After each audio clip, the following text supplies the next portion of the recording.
According to the World Health Organization, already 5,000 people have died from Ebola in West Africa.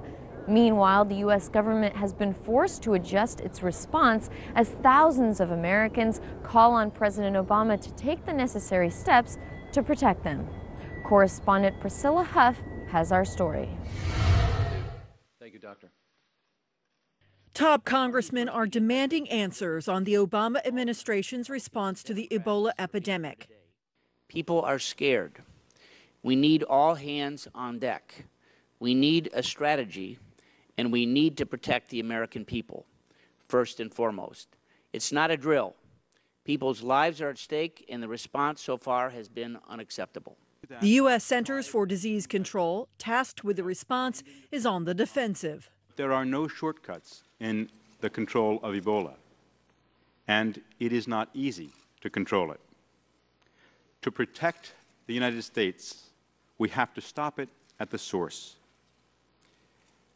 There is a lot of fear of Ebola, and I will tell you, as the director of CDC, one of the things I fear about Ebola is that it could spread more widely in Africa. If this were to happen, it could become a threat to our health system and the health care we give for a long time to come.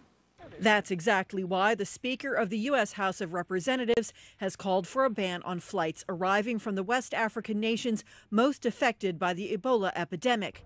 With just 22% of Americans saying they have a lot of confidence in the U.S. government's response to Ebola, U.S. President Barack Obama has been forced to name a czar, a special fixer, and to hold emergency meetings to figure out what to do.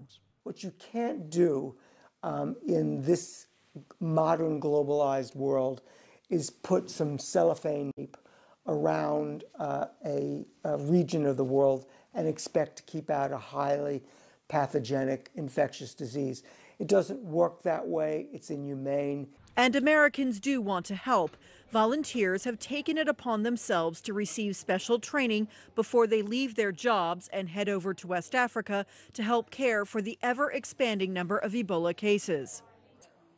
We're going to be taking care of patients and trying to give them the best shot possible.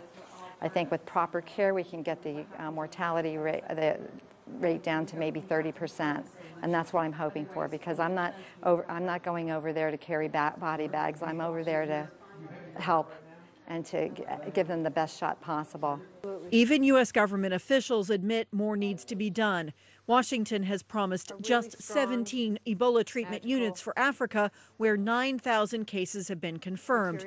That compares to America, where the 2 infected nurses are in treatment in one of 4 special isolation units.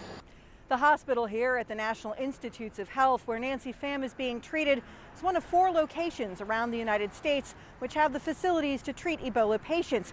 But Americans question whether this is enough and whether their government is dedicating enough resources to address what is becoming a broader epidemic.